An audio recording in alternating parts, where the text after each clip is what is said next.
Good morning, 8th class, and welcome again in your science class. We were reading about your second chapter, microorganism, friends and foe, and we were reading about the beneficial microorganism for us.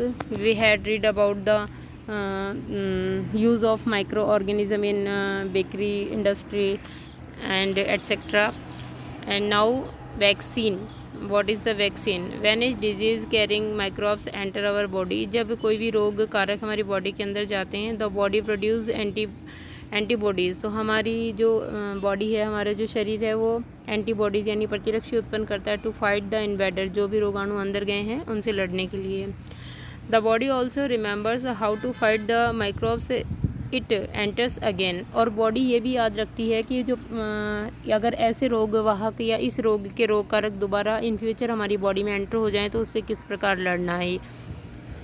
If dead और weakened microbes are introduced into a healthy body, अगर किसी रोग के कमज़ोर और मृत जीवाणुओं को हमारे शरीर के अंदर भेजा जाए, the body fights and kills the invading bacterias, तो बॉडी उनको मार देगी। शरीर जो है वो एक प्रतिरक्षा या एंटीबॉडी उत्पन्न करेगा उनको मारने के लिए बाई प्रोड्यूसिंग सूटेबल एंटीबॉडीज़ उत्पन्न करेगा। एंटीबॉडीज़ जो है उनको मार देंगे और डिस्ट्रॉय कर देंगे। The antibodies remain in the body and we are protected from the disease, है ना। By this way the invaders kill but the antibodies remain in our body for future from the disease causing microbes forever. This is how a vaccine works. देखेंगे कि एक vaccine किस तरह कार्य करती है। Several disease includes cholera, tuberculosis, smallpox and hepatitis can be prevented by vaccination. इन बीमारियों को जो है वो वैक्सीनेशन के द्वारा रोका जा सकता है। Edward Jenner discovered the vaccine for smallpox in 1798। तो students who had discovered the vaccine for smallpox, then you can give the answer Edward Jenner in 1798. In your childhood, आपके बचपन में you must have been given injection to protect yourself against several disease। आपको अनेक बीमारियों से बचाने के लिए इंजेक्शन दिया गया होगा। Can you prepare a list? क्या आप एक लिस्ट बना सकते हो of these disease? You may take help from your parents।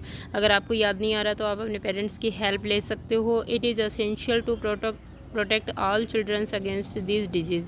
और सभी बच्चों को इन बीमारियों से बचाना ज़रूरी है। Necessary vaccines are available in the nearby hospital. जो आवश्यक वैक्सीन है, टीकाकरण है, वो आपके नज़दीकी हॉस्पिटल में मिल जाते हैं, आपको सभी टीके लग जाते हैं। You might have seen the advertisement on TV and newspapers regarding protection of childrens against polio under the polio programme. आपने टीवी और न्यूज़पेपर में भी ऐड देखा होगा कि अपने बच्चों को पोलियो से बचाने के लिए पोलियो ड्रॉप पिलाएं। Polio drop given childrens are actually a vaccine. ये भी जो है वो एक्चुअल में पोलियो ड्रॉप जो है वो भी एक तरह की वैक्सीन है। Polio drops given to children are actually a vaccine. क्या है ये? वैक्सीन है। A worldwide campaign against smallpox has finally lead to its eradication from most parts of the world. और देश के हर हिस्से में जो है वो एक बड़े स्तर के ऊपर टीकाकरण अभियान चलाया जा रहा है। These days vaccines are made on a large scale from microorganism. और ये वैक्सीन जो है वो बड़े स्केल पर, बड़े स्तर पर माइक्रो ऑर्गेनिज्म के द्वारा ही बनाई जा रही है बच्चों। To protect humans and other animals from several disease. जानवरों को और मनुष्यों को अन्य या अनेक बीमारियों से बचाने के लिए। So we had read about the vaccine and how to vaccine work and the next topic will be read in your next video.